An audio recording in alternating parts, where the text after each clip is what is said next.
தம்பி அண்ணாமலை இத்தனை காலமாக பிஜேபிக்கு ஆதரவாக அவர் பேசினார். ஆனால் பிஜேபி அவருக்காக என்ன பண்ணுச்சு?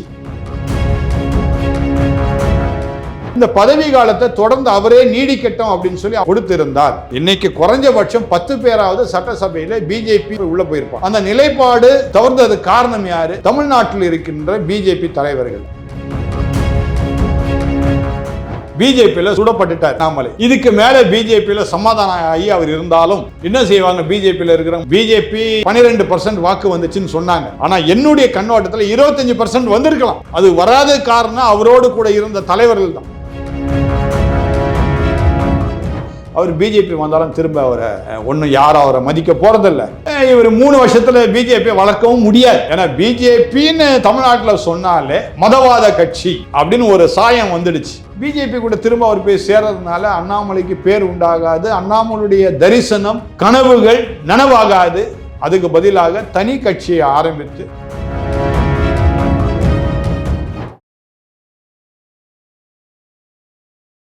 இளைய பாரத நேயர்களுக்கு வணக்கம். இன்னைக்கு நம்ம நேர்களில் நம்ம சிறப்பு விருந்தினர் arch bishop Samuel Gunasekaran sir அவர்கள் தான். சார் வணக்கம் சார். வணக்கம். வணக்கம் சார். நீங்கள் ஆரம்பத்துலேருந்தே நீங்கள் பாஜக அண்ணாமலை அவர்களை பற்றி நிறைய விஷயங்கள் சொல்லியிருக்கீங்க.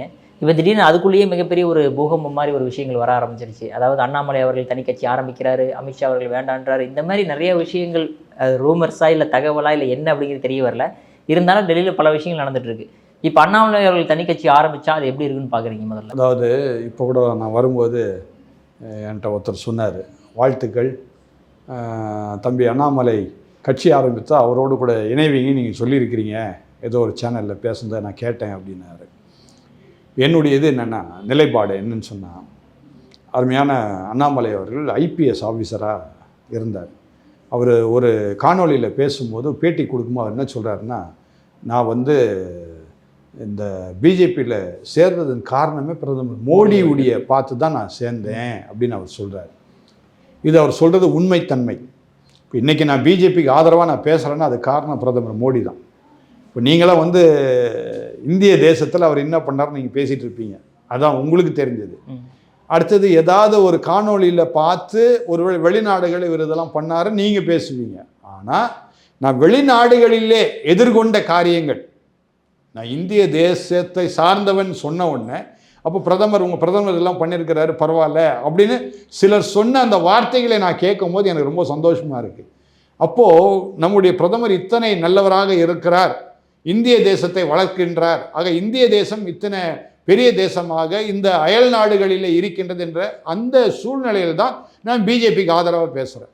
அதே வண்ணமாக தான் தம்பி அண்ணாமலை இத்தனை காலமாக பிஜேபிக்கு ஆதரவாக அவர் பேசினார். ஆனால் பிஜேபி அவருக்காக என்ன பண்ணுச்சு? அதான் என்னுடைய கேள்வி. பிஜேபி அவருக்காக என்ன பண்ணுச்சு? ஒருவேளை நீங்கள் சொல்லலாம் மற்றவங்களாம் மாநில தலைவராக இருந்தாங்க, மாநில தலைவர் பொறுப்பு முடிஞ்சதுன்னா அவங்கள மத்திய அரசாங்கத்தில் அவங்களுக்கு இடம் கொடுத்தாங்க, அதே மாதிரி அண்ணாமலை அவர்களுக்கு வாய்ப்பு கொடுத்தாங்க, நீங்கள் ஒருவேளை சொல்லலாம். என்னுடைய நிலைப்பாடு என்னென்னா, அவர் அது வேண்டான்னு சொல்கிறார். மத்திய அரசாங்கம் எனக்கு வேண்டியதில்லை, எனக்கு மாநில அரசாங்கம் தான் வேணும், மாநில பொறுப்பு தான் வேணும். இப்போ ரொம்ப நல்லவங்களாக நீங்கள் உண்மைக்கு அரசியலில் தேர்ந்தவங்களாக இருந்தீங்கன்னா அடுத்து உண்மைக்கு பிஜேபி தான் தமிழ்நாட்டில் வர வேண்டும் என்ற நிலைப்பாடு உங்களுக்குள்ளே இருந்திருந்தால், அதான் நான் சொல்கிறது யாருன்னா தமிழ்நாட்டு தலைவர்களை, தமிழ்நாட்டு பிஜேபி தலைவர்களை நான் சொல்கிறேன். நீங்கள் என்ன செய்திருக்கணும், 3 வருஷத்தில் அவருடைய பதவி காலம் முடியுது. அடுத்து இன்னும் 1 வருடத்தில் என்ன செய்ய போகிறோம்? தேர்தலில் சந்திக்க போகிறோம். இந்த பதவி காலத்தை தொடர்ந்து அவரே நீடிக்கட்டும் அப்படின்னு சொல்லி அவருடைய கரங்களை நீ கொடுத்திருந்தால் இன்னைக்கு குறைஞ்சபட்சம் 10 பேராவது சட்டசபையில் பிஜேபி சார்பாக போய் உள்ளே போயிருப்பாங்க. இந்த அண்ணாமலை நிற்கிறாரோ இல்லையோ, யாராவது 10 பேர் பிஜேபின்னு சொல்வதற்கு உள்ளே போயிருப்பாங்க, சட்டசபையில் கட்டாயம் போயிருப்பாங்க. அந்த நிலைப்பாடு தவறுந்தது காரணம் யார்? தமிழ்நாட்டில் இருக்கின்ற பிஜேபி தலைவர்கள். ஆக இப்போ இந்த நெருக்கத்தெல்லாம் புரிஞ்சுக்கிட்டு அண்ணாமலை அவர்கள் என்ன நினைக்கின்றாரு, போய் ராஜினாமா கொடுக்கின்றார். ராஜினாமா கொடுக்கும்போது அடுத்து என்ன ஆகுது, அங்கேருந்து புறப்பட்டு அவர் சென்னைக்கு வர்ற நேரத்தில் அருமையான உள்துறை அமைச்சர் அமித்ஷா அவர்கள் அவரை கூப்பிடுறாரு, நீங்கள் வாங்க உங்கள்கிட்ட நான் பேசணும்னு சொல்கிறாரு. அப்போ இவர் அங்கே போகிறார். போனோன்னு அவர் என்ன பண்ணுறாரு, உனக்கு என்னப்பா பிரச்சனை, நீ கேட்குற நான் தரேன், இரு நயினார் நாகேந்திரன் கூப்பிட்றேன்னு சொல்லிட்டு மாநில தலைவர் நயினார் நாகேந்திரன் அழைக்கிறார். இப்போது நயினார் நாகேந்திரன் டெல்லியில் இருக்கிறாரு, இப்போது அண்ணாமலையும் டெல்லியில் இருக்கிறாரு. ஆனால் நான் என்ன என்னுடைய கருத்து என்னென்னா, அதான் ஒரு மாட்டுக்கு ஒரு சூடு தான் அப்படின்னு சொல்லுவாங்க ஒரு பழமொழி. பிஜேபியில் சுடப்பட்டுட்டார் யார்? அண்ணாமலை. இதுக்கு மேலே பிஜேபியில் சமாதானம் ஆகி அவர் இருந்தாலும் என்ன செய்வாங்க? பிஜேபியில் இருக்கிறவங்க மறுபடியும் 3 வருஷம் உன்னை நல்லா பயன்படுத்திக்கிட்டு அப்புறம் கறவேப்பிலை மாதிரி தூக்கி உன்னை ஓரங்கட்டி தூக்கி போட்டுருவாங்க. நிச்சயமாக பிஜேபியில் இது நடக்கும். இப்போ 3 வருஷத்தில் பாஜக தமிழ்நாட்டை நிலைநிறுத்த முடியாதா? எப்படி நிலைநிறுத்த முடியும் நீங்கள் நினைக்கிறீங்க? ஏங்க நல்லா நீங்கள் சிந்திச்சு பார்க்கணும். அவர் வந்த சமயத்திலேயே அவர் மாநில தலைவராக இருக்கும் பொழுதே பிஜேபி 12% வாக்கு வந்துச்சுன்னு சொன்னாங்க. ஆனால் என்னுடைய கண்ணோட்டத்தில் 25% வந்திருக்கலாம். அது வராத காரணம் அவரோடு கூட இருந்த தலைவர்கள் தான். இவங்களாம் ஒரு ஒற்றுமையாக செயல்பட்டு இருந்தால் 25% வந்திருக்கும் அந்த 3 வருஷத்தில். இனிமே இத்தனை இடர்பாடுகள் மத்தியிலே இனிமே திரும்ப பிஜேபிக்குள்ளே இவர் வந்தால் இவர்கள் எல்லாரும் என்ன செய்யணும்? சந்திக்க நேரிடும். திரும்ப இதே காரியத்தை தான் அவங்க செய்துட்டு இருப்பாங்க. சரி, ஓகே சார். எதனால அவன் இந்த மாதிரி தலைவர்கள்லாம் அண்ணாமலை அவர்கள் தலைவராக இருக்கிறதுக்கு ஏற்றுக்க மாட்டேன்றாங்க? என்ன காரணமாக பார்க்குறீங்க? நல்ல கேள்வி கேட்டீங்க நீங்கள். அண்ணாமலை நேர்மையானவர், அதாவது சொல்லில் உண்மை உள்ளவர். ஏன்னா அவர் ஐபிஎஸ் ஆஃபீஸர். அதாவது ஒரு ஐபிஎஸ் ஆஃபீஸர் ரிட்டையர் ஆன பிற்பாடு வேணால் அரசியலுக்கு வருவாங்க. நீங்கள் பார்த்துருந்தா அதான் வேலை. ஐபிஎஸ் வேலையை விட்டுட்டு ஒருவர் வர்றாருன்னா முதல் ஆள் இவர் தான். வேறு யாரும் இருக்காங்க எனக்கு தெரியல. வேறு யாரும் இருக்காங்களா அரசியலில் வந்தவங்க? ஐபிஎஸ்ஸை வேலை விட்டுட்டு வந்தவங்க யாரும்? ஐபிஎஸ் ஆஃபீஸராக இருந்தால் என்ன செய்வாங்க? அந்த ஆட்சிக்கு ஏற்ற மாதிரி நடந்துக்குவாங்க, அந்த ஆட்சியாளர்களுக்கு ஏற்ற மாதிரி நடந்துக்குவாங்களே தவிர ஐபிஎஸ் வேலையை தூக்கி போட்டுட்டு ராஜினாமா பண்ணிட்டு அரசியலுக்குள்ளே வந்த முதல் ஆள் யாருன்னா அண்ணாமலை தான். அப்போ இந்த அண்ணாமலை என்ன பண்ணுறாரு? ஒரு ஸ்ட்ரிக்ட் ஆஃபீஸராக எப்படி ஐபிஎஸ்ல இருந்தோம் அதே மாதிரி என்ன பண்ணுறாரு? அரசியலில் இருக்கிறார். அரசியலில் நெளிவு சுழிவு இருந்தால் தான் முடியும். ஸ்ட்ரிக்டாக இருப்பேன்னு நினச்சா எல்லாம் எதிர்க்க தான் செய்வான். ஆனால் மக்களுக்காக சேவை செய்யணும், ஸ்ட்ரிக்டாக தான் இருக்கணும். மக்கள் சேவை இருக்கணும்னா கட்டாயம் ஸ்ட்ரிக்டாக தான் இருக்கணும். அதை கரெக்டாக அண்ணாமலை செய்தார். அதனால் நான் பாராட்டுறேன், அவரை வாழ்த்துறேன், அவரை வரவேற்கிறேன். அவர் தனி கட்சி ஆரம்பித்து தன்னுடைய செயல்பாட்டில் தன்னிச்சையாக செயல்படட்டும்ன்றேன். இப்போ நான் என்ன சொல்கிறேன்? தலைமை, அதாவது பிஜேபி தலைமை என்ன பண்ணியிருக்கணும்? தமிழ்நாட்டிலேருந்து மற்றவங்களாம் சொல்கிறாங்களா, மற்ற தலைவர்கள்லாம் சொல்கிறாங்களா, அண்ணாமலையை குறித்து சொல்கிறாங்களா? அண்ணாமலையை கூப்பிட்டு இப்போ இந்த மாதிரி சொல்கிறாங்க அப்படின்னு இன்னேன்னு விசாரிக்கணும். அப்போ இவர் விளக்கம் கொடுத்துருப்பாரு. ஆனால் அவங்க சொன்னது என்னென்னா, அவங்களோட இசைந்து போப்பா, கொஞ்சம் அப்படி உன் கழுத்தை கொஞ்சம் அவங்களோடு கூட நெருக்கி போப்பா, அவங்களோட கூட இசைஞ்சு போப்பான்னு சொன்னால் ஒரு ஸ்ட்ரிக்ட் ஆஃபீஸருக்கு அது பிடிக்காது. என்ன என் கூட இருக்கிற பிஷப்புகள்லாம் நிறைய பேர் இருக்கிறாங்க, எல்லாம் என்னை திட்டுவாங்க. இந்த ஆளும் பிழைக்க மாட்டான், நம்மளையும் பிழைக்க விட மாட்டான். விளங்குதா? அதே கதை தான் அண்ணாமலை கதை. அதனால தான் எனக்கு அண்ணாமலையை பிடிக்குது. அதனால தான் நான் என்ன சொல்கிறேன், அவர் பிஜேபி வந்தாலும் திரும்ப அவரை ஒன்றும் யாரும் அவரை மதிக்க போகிறதில்ல. இவர் 3 வருஷத்தில் பிஜேபியை வளர்க்கவும் முடியாது. ஏன்னா பிஜேபின்னு தமிழ்நாட்டில் சொன்னாலே மதவாத கட்சி அப்படின்னு ஒரு சாயம் வந்துடுச்சு. அதை திமுக நல்லா சொல்லிட்டாங்க.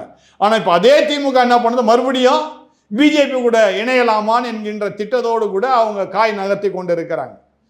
அதனால் பிஜேபி கூட திரும்ப அவர் போய் சேர்றதுனால அண்ணாமலைக்கு பேர் உண்டாகாது, அண்ணாமலையுடைய தரிசனம் கனவுகள் நனவாகாது. அதுக்கு பதிலாக தனி கட்சியை ஆரம்பித்து மக்களுக்கு சேவை செய்தால் நலமாக இருக்கும். Okay sir. அப்படி ஒருவேளை அண்ணாமலை அவர்கள் தனி கட்சி ஆரம்பிக்கிறார்ன்ற பட்சத்தில் ஒன்றுமே இல்லாமல் இப்போ எப்படி சார் அண்ணாமலை அவர்கள் இனிமேல் பூத் கமிட்டி அமைக்கணும், தொண்டர்களை சேர்த்தணும், இந்த மாதிரி நடைப்பயணங்கள் நிறைய போகணும், அதுக்கு பணங்கள் வேணும், அதுக்கு என்ன சார் பண்ண முடியும் அவரால்? பின்னாடி பிஜேபின்னு ஒரு மிகப்பெரிய பேக்கப் இருந்தது. எந்த ஊருக்கு போனீங்கனாலும் அங்கே பிஜேபி கட்சிக்காரங்க இருந்தாங்க, அவங்க அண்ணாமலை அவர்களுக்கு உதவுனாங்க. இப்போ யாருனால பண்ண முடியும்? நீங்கள் நம்ப மாட்டீங்க, நேற்று இரவு ஒரு 8 மணிக்கு கைபேசியில் ஒரு தொழிலதிபர் என்கிட்ட பேசுகிறார். சென்னையில் உள்ள தொழிலதிபர். அவர் என்ன சொல்கிறாரு, ஐயா நீங்கள் அண்ணாமலை கட்சி ஆரம்பித்தா அண்ணாமலை கட்சியில் போய் சேர்வேன்னு நீங்கள் சொல்லியிருக்கிறீங்க, ஒரு சாதாரண தொண்டனாக கூட இருப்பேன் நீங்கள் சொல்லிட்டீங்க, உங்களோடு கூட நாங்கள் வரோம், என்னோடு கூட ஒரு 50 பேர் இப்போ ரெடியாக இருக்கிறாங்க, அடுத்து இன்னொரு 50 பேரை நான் ரெடி பண்ணிடுறேன், 100 பேரை ஒன்றா போய் நம்ம அண்ணாமலையை சந்தித்து நம்ம அந்த கட்சியில் சேருவோம். எல்லாமே தொழிலதிபர்கள், சரியா? எல்லாம் தொழிலதிபர். சும்மா சாதாரண 1 லட்ச ரூபா தூக்கி போட்டோம் கட்சி நிதிக்காக. ஒரு 1 லட்ச ரூபா போட்டாலே 100 லட்சம் ஆயிடுச்சா? முடிஞ்சு போச்சா? ரொம்ப ஈஸிங்க. ஒன்று நீங்கள் இப்போ நீங்கள் பிஜேபி பொறுத்த வரைக்குமே நான் சொல்கிறேன், அவங்க ஒன்றும் காசு தர்றது கிடையாது. தேர்தல் சமயத்தில் மட்டும்தான் பணம் கொடுப்பாங்க. யார்கிட்ட கொடுப்பாங்க? மாவட்ட செயலாளர்கிட்ட கொடுப்பாங்க, அல்லது மாநில தலைவர்கிட்ட கொடுப்பாங்க. அந்த மாநில தலைவர் பிரித்து கொடுத்தா தான் காசு. எவ்வளோ காசு வருதுன்னு கீழே இருக்க தொண்டனுக்கும் தெரியாது, வட்ட செயலாளருக்கும் தெரியாது, இன்னும் பணமும் கொடுக்க போகிறது இல்லை. இப்போ அதே காரியத்தை திரு அண்ணாமலை அவர்கள் செய்தாருன்னா, அந்தந்த ஏரியாவில் உள்ளவங்க, உங்ககிட்ட இருக்கிற பணத்தை நீ செலவு பண்ணி வளரு, தாராளமாக வளரலாம், ஒன்றும் பிரச்சனையே இல்லை, நிச்சயமாக வளர்ச்சி அடையும், நிச்சயமாக வரும். அதான் சொல்கிறேனே, கட்சி ஆரம்பிப்பதற்கு முன்பதாகவே 100 பேர் என்னோடு கூட இணைந்து தொழிலதிபர்கள் வந்து சேர்றன்னு சொல்லும் பொழுது, அவர் கட்சி ஆரம்பிச்சுட்டா எத்தனை பேர் வருவாங்க? இன்னொரு விஷயம் நான் சொல்கிறேன். இப்போ தாவேக்காக போன வாக்குகள்லாம் யார் அப்படின்னு பார்த்தா, அண்ணாமலையை சார்ந்தவர்கள் தாவேக்காவுக்கு என்ன பண்ணியிருக்கிறாங்க, வாக்குகளாக போயிடுச்சு. இப்போ அதே பிஜேபியிலும் மிச்சம் இருக்கிற மீதி இருக்கின்ற தொண்டர்கள் எல்லாம் எங்கே வருவாங்கன்னா அண்ணாமலைக்கு தான் வருவாங்க, வேற வழி கிடையாது. என்ன ஆக பிஜேபி சுத்தமாக தமிழ்நாட்டை இல்லாமல் போகும். இதுதான் நடக்க போகுது. அதுக்கு தான் பயந்து அமித்ஷா அவர்கள் என்ன பண்ணுறாங்க, அண்ணாமலையை விட்டாச்சுன்னா பிஜேபி தமிழ்நாட்டில் இருக்காது, அதனால் அண்ணாமலை எப்படியாவது சமரசம் செய்து சமாதானப்படுத்தி தக்க வைப்போம் அப்படின்னு நினைக்கிறாங்க. ஆனால் இதுக்கு மேலே அவர் அங்கே இருந்தாருன்னா அது டோட்டலாக வேஸ்ட். Okay sir. சார் இப்போ சொன்ன மாதிரி நீங்கள் அண்ணாமலை அவர்கள் வந்து இப்போ தனி கட்சி ஆரம்பிக்கிறன்ற பட்சத்தில் நீங்கள் அவர் பாஜகவை எதிர்த்துல அரசியல் பண்ணணும், அப்புறம் எப்படி அவர் மோடியை எதிர்ப்பார் இந்த தமிழ்நாட்டில்? இல்லை, அதாவது இப்போது என்னுடைய திட்டத்தை நான் சொல்கிறேன். நான் என்ன மனசில் நான் வைத்திருக்கிறத நான் சொல்கிறேன். மத்திய அரசாங்கத்தில் பிஜேபி தான் மத்திய அரசாங்கம். பிரதமர் மோடியை எந்த வகையில் நான் குறை சொல்லவே மாட்டேன். உள்துறை அமைச்சர் அமித்ஷாவும் குறை சொல்ல மாட்டேன். ஏன்னா உள்துறை அமைச்சருக்கு இருக்கிற தைரியம் இந்திய தலைவரில் எவனுக்கும் கிடையாது. இந்திய தலைவரில் அமித்ஷாவுக்கு இருக்கிற தைரியம் யாருக்கும் கிடையாது. அதாவது அமித்ஷா மனதில் ஒன்று மனசில் வச்சுட்டாருன்னா கட்டாயம் செய்து முடிப்பார். இந்த தேர்தலுக்கு முன்பதாக கூட எவ்வளவோ அவர் தமிழ்நாட்டுக்கு வந்து நிறைய காரியத்தை செய்யணும்னு நினைச்சாரு, எப்படியா ஜெயிப்பதற்கு. ஒரு கட்டத்தில் அவர் புரிஞ்சுக்கிட்டாரு தமிழ்நாட்டு வேஸ்ட்டு, அதுக்கு நம்ம மேற்கு வங்கத்துக்கு போவோம். மேற்கு வங்கத்துக்கு போனார், அழகாக மொத்த மாநிலத்தையும் பிடிச்சிட்டார். பிடிச்சது மட்டும் இல்லை, அந்த பார்டர் செக்யூரிட்டி ஃபோர்ஸுக்கு பிஎஸ்எஃப்க்கு வேண்டிய இடத்தெல்லாம் டக்குன்னு ஆக்கிரமிப்பு பண்ணிட்டாங்க, முடிஞ்சுது. இதுதான் உள்துறை அமைச்சருடைய நல்ல சிறப்பான குணம். அதனால் எந்த காரணத்தை முன்னிட்டும் ஒருவேளை அண்ணாமலை அவர்கள் இங்கே தனி கட்சி ஆரம்பித்தாலும் மாநில அளவில் இருக்கிற பிஜேபியை மட்டும்தான் நான் குறை சொல்லுவேனே தவிர மத்திய அரசாங்கத்தை நான் குறை சொல்லவே மாட்டேன். அது நிச்சயமாக அண்ணாமலையும் அதை செய்ய மாட்டார். அவர் தனி கட்சி ஆரம்பித்தாலும் அண்ணாமலையும் மத்திய அரசாங்கத்தை குறை சொல்ல மாட்டார். அவருக்கும் தெரியும், அது எனக்கும் தெரியும், நானும் அப்படி தான் நடந்து கொள்வேன். Okay sir. ஒருவேளை அண்ணாமலை அவர்கள் வந்து தனி கட்சி ஆரம்பிக்கும் போது இங்கே பாஜகவோட தலைமை யாராக இருப்பார்னு நினைக்கிறேன்? நயினார் நாகேந்திரன் தொடருவாரா, இல்லை மேற்கொண்டு வேறு யாராவது மாற்றுவாங்களா? இல்லை, இப்போவே எப்படி இருக்குன்னா, அங்கே இப்போ டெல்லியில் பேச்சே எப்படி இருக்குன்னா, நயினார் நாகேந்திரனுக்கு ஒருவேளை மத்திய அமைச்சரை கொடுத்துட்டு அண்ணாமலைக்கு இங்கே மாநில தலைமை கொடுக்குன்னு சொல்லி தான் இப்படி தான் பேச்சு அடிபடுது. சமாதான பேச்சு இப்படி தான் நடக்குது. ஒருவேளை அண்ணாமலை வேண்டாம், நான் பிஜேபியோட தொடர்ந்து இருக்க மாட்டேன் அப்படி வெளியே வந்தார்னா நயினார் நாகேந்திரன் தொடர்ந்து இங்கே இருப்பார், மாநில தலைவராக இருப்பார். அதில் எந்த விதமான சந்தேகம் கிடையாது. ஏன்னா இன்னும் ரெண்டு வருஷம் இருக்குது அவருக்கு. 2 வருஷ காலம் அவர் கட்டாயம் அவர் தொடர்ந்து அவர் பயணிப்பார், அதில் சந்தேகமே கிடையாது. Okay sir. ஸோ அப்போ அண்ணாமலை அவர்களோட இப்போ புது கட்சி ஆரம்பித்தாலுமே ஓகேங்களா, இப்போ விஜய் அவர்களுடைய ஃபேமுக்கு ஈடாக அவர் செயல்பட முடியுமா என்ன? அதாவது இன்றைக்கு இருக்க சூழ்நிலையில் விஜய் இன்னொரு 10 வருஷத்துக்கு கஷ்டம். 10 வருஷம் அவர் தான் ஆட்சி, அதில் எந்த விதமான சந்தேகமும் கிடையாது.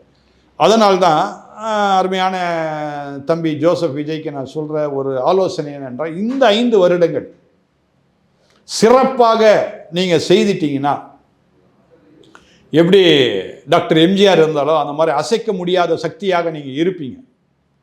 ஆனால் உங்களுடைய அரசாங்கம் இன்றைக்கு இருக்கிற நிலைமையில் தொடர்ந்து இருக்குமானால் கஷ்டம். இன்றைக்கு இன்னும் அது சரியாக அவங்க ஸ்திரமாக உட்காரல.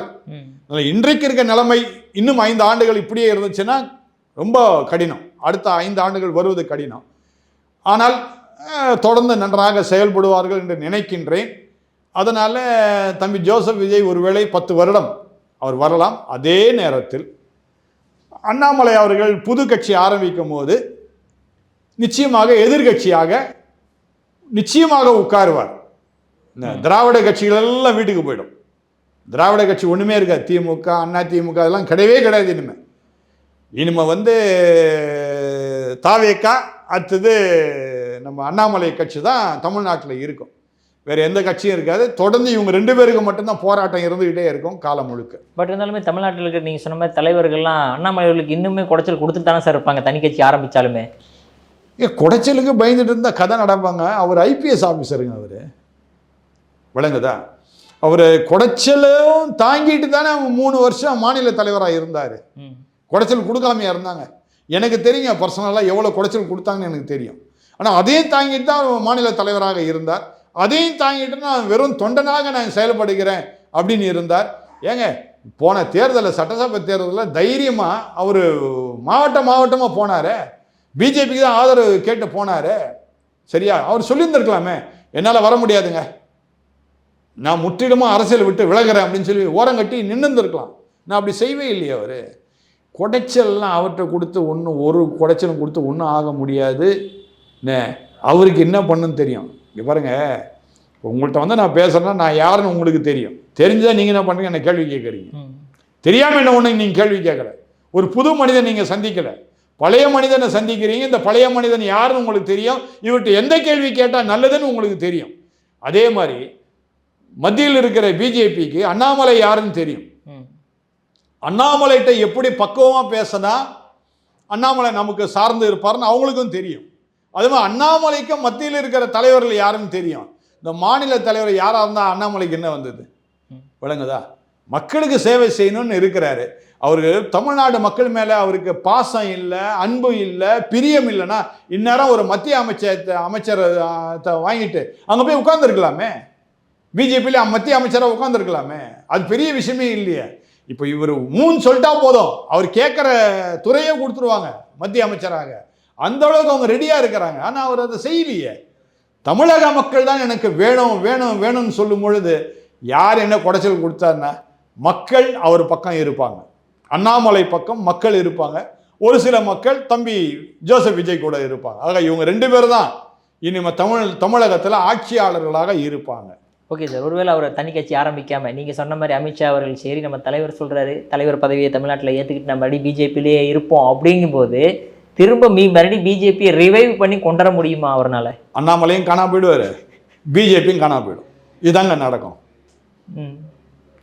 அதாவது நீங்கள் நானும் சிந்திக்கிற மாதிரி எல்லாரும் சிந்திப்பாங்களே, மக்களும் சிந்திப்பாங்களே. என்னையா இந்த ஆள் நாம் சப்போர்ட் பண்ணுறோன்றோம், தனி கட்சி ஆரம்பித்தா நாம் சப்போர்ட் பண்ணுறோன்னு சொன்னால் கூட இவர் திரும்ப பின்னாடியே போயிட்டு இருக்கிறார். தூக்கி போடு, பிஜேபியை போடு, அண்ணாமலையும் தூக்கி குப்பையில் போட்டுரு. இதோட அண்ணாமலை கதை அவ்வளோதான். இவர் பிஜேபி கூட சேர்ந்தார்னா இதோட அண்ணாமலை கதை ஃபினிஷ்ட், முடிஞ்சு போச்சு. யாரையும் அண்ணாமலை பேச மாட்டாங்க. டோட்டல் மெஜாரிட்டியாக தம்பி ஜோசப் விஜய் தான் தமிழகத்தை 10 வருஷம் நான் சொன்னேன்ல, அப்புறம் 15 வருஷமாக ஆகிடும். அதான் நடக்கும். ஓகே சார், சூப்பராக எக்ஸ்பிளைன் பண்ணீங்க சார். உங்கள் பொன்னான நேரத்தில் இளையபலம் அவர்களுக்கு மிக்க நன்றி சார். நன்றிங்க.